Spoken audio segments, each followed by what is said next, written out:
যোৱা 19 তাৰিখৰ কাৰিগাঁও মালচিং ৰোডৰ যি ঘটনা আৰু তাত ৰাজা বিস্মিত তাতে নিহত হয় আৰু যোৱাকালি এই ঘটনাৰ যি পৰিস্থিতি আছিল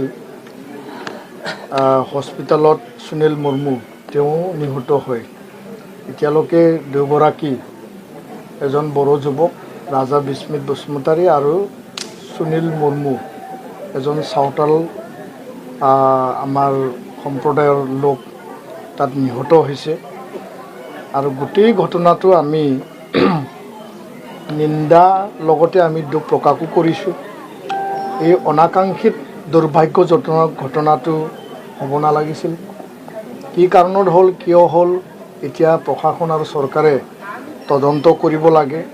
তদন্তৰ অন্তত যিসকল দোষী তেওঁলোকৰ ওপৰত আইনী যি ব্যৱস্থা আছে সেইটো বড়ো ৰাইজেও বিচাৰিছে, সাঁওতাল ৰাইজেও বিচাৰিছে। কাৰণ এইটো সাঁওতাল আৰু বড়ো সমাজৰ মাজত কোনো সংঘাত নহয়, এইটো সান্থাল আৰু বড়ো জনগোষ্ঠীৰ মাজত কোনো গোষ্ঠী সংঘৰ্ষগত সংঘৰ্ষ নহয়। এইটো কিছুমান দুষ্কৃতিকাৰীৰ দ্বাৰা সংঘটিত হোৱা এটা ঘটনা। আৰু আজি আমি এই সময়ত কাৰিগাঁও উচ্চতৰ মাধ্যমিক বিদ্যালয়ত যি এটা শিবিৰ মানে সান্থাল জনগোষ্ঠীৰ লোক এই শিবিৰত যোৱাকালিৰ যিখিনি পৰিস্থিতি ইয়াতে হ'ল, ইয়াত পথ অৱৰোধ হৈছিল, ইয়াত কিছু লণ্ডভণ্ড হ'ল। ইয়াৰ পিছত অনাকাংক্ষিতভাৱে এই যে পাব্লিক মুভ জনতাৰ যি আক্ৰোশত কিছু সান্থাল পৰিয়ালৰ ঘৰ জ্বলি গ'ল আৰু উত্তৰাঞ্চলত কিছুমান বড়ো ঘৰো জ্বলি গ'ল। কিন্তু যোৱাকালি সন্ধিয়াৰ পৰা সমগ্ৰ পৰিৱেশ পৰিস্থিতি নিয়ন্ত্ৰণত আছে আৰু কোনো এটা অপ্ৰীতিকৰ ঘটনা এতিয়ালৈকে ঘটা নাই।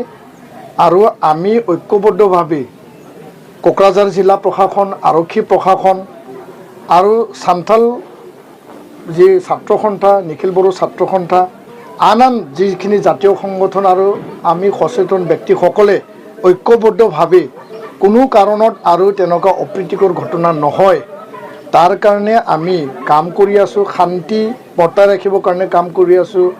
আমি পৰিৱেশ নৰ্মেললৈ ঘূৰাই অনাৰ কাৰণে আমি কাম কৰি আছোঁ। আৰু আজি ৰাতিপুৱা আমি কোকৰাঝাৰ জিলা আয়ুক্ত পংকজ চক্ৰৱৰ্তী ডাঙৰীয়াক আমি সাক্ষাৎ কৰোঁ। এখন মেমৰেণ্ডাম মুখ্যমন্ত্ৰীলৈ আমি প্ৰেৰণ কৰিছোঁ। এই ঘটনাৰ তদন্ত বিচাৰিছোঁ আৰু লগতে ৰাজা বিস্মিত বসুমতাৰী আৰু সুনীল মুৰ্মু দুয়োগৰাকীৰ 20 লাখ টকাকৈ আৰ্থিক অনুদান কম্পেনচেশ্যন আমি বিচাৰিছোঁ। আৰু ৰাজা বিস্মিতৰ পৰিয়ালৰ যিহেতু তেওঁ বিয়া হোৱা প্ৰায় 3-4 বছৰেই হৈছিল, কণমানি ছোৱালী আছে 1 বছৰীয়া, তেখেতৰ পৰিয়াল, তেখেতৰ ৱাইফক চৰকাৰী চাকৰি দিব লাগে বুলি আমি দাবী জনাইছোঁ। লগতে প্ৰভাত ব্ৰহ্ম, জাগিৰাজ ব্ৰহ্ম তাৰ পুত্ৰ আৰু মহেশ মুৰ্মু এই তিনিওগৰাকী যিখিনি আহত লোক তেওঁলোকক উন্নত চিকিৎসাৰ কাৰণে মই মন্ত্ৰী অশোক সিংঘাল ডাঙৰীয়াক জনাইছোঁ যে অতি শীঘ্ৰে, যিহেতু তেওঁ স্বাস্থ্যমন্ত্ৰী হয়, অতি শীঘ্ৰে কোকৰাঝাৰ মেডিকেল কলেজ আৰু হস্পিটেলৰ পৰা লৈ পেলাই GMCHত উন্নত চিকিৎসাৰ কাৰণে লৈ যাব লাগে। আৰু এই কাৰিগাঁও শিবিৰত আমি আহি গম পালোঁ এজন বয়সীয়া, প্ৰায় 50 বছৰ বয়সীয়া, তেওঁ হাত আৰু ভৰি যোৱাকালি এই ঘটনাত পোৰা খাইছে আৰু তেখেতক চিকিৎসাৰ কাৰণে এতিয়া নিবৰ কাৰণে আমি ব্যৱস্থা কৰি আছোঁ।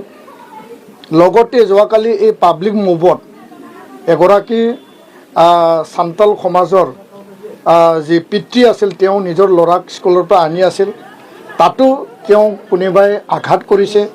তেওঁ বঙাইগাঁৱত চিকিৎসাধীন হৈ আছে, তাকো চিকিৎসাৰ কাৰণে আমি দাবী জনাইছোঁ প্ৰশাসনক।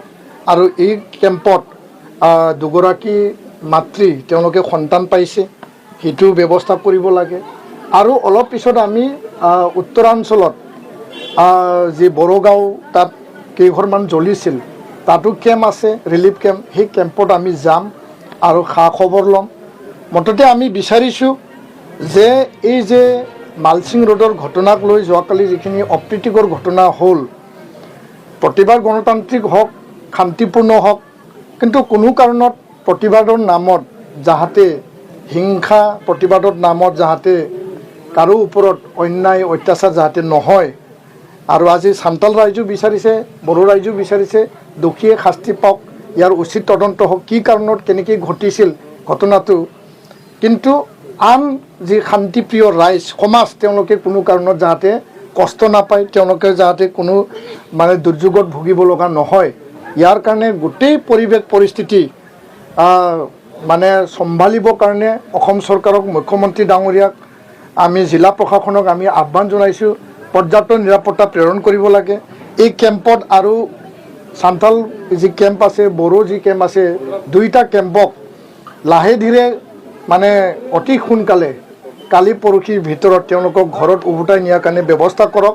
যিখিনি ক্ষয় ক্ষতি হৈছে, ঘৰ জ্বলিছে, এই আচবাব ধন সম্পত্তিক ক্ষতিপূৰণৰ কাৰণে চৰকাৰে বা প্ৰশাসনে ব্যৱস্থা লওক। তাত লাটমণ্ডল আহিব লাগে, তাত গাঁওবুঢ়া আহিব লাগে, যি ছাৰ্ভে হ'ব লাগে, এইটো আমি দাবী জনাইছোঁ। আৰু মানুহৰ জীৱন আৰু সম্পত্তি নিৰাপত্তা প্ৰদান কৰিব লাগে। শান্তি সকলো পক্ষই মানে বৰ্তাই ৰাখিব লাগে, শান্তিৰ কাৰণে আমি আহ্বান জনাইছোঁ। আৰু যাহাতে এই ঘটনাৰ কোনো কাৰণত আৰু যাহাতে পুনৰাবৃত্তি নহয়, তাৰ কাৰণে সকলো পক্ষকে মই বিনম্ৰতাৰে নিখিল বড়ো ছাত্ৰ সন্থাৰ হৈ আৰু বড়োলেণ্ডবাসীৰ হৈ মই আহ্বান জনাইছোঁ। ধন্যবাদ।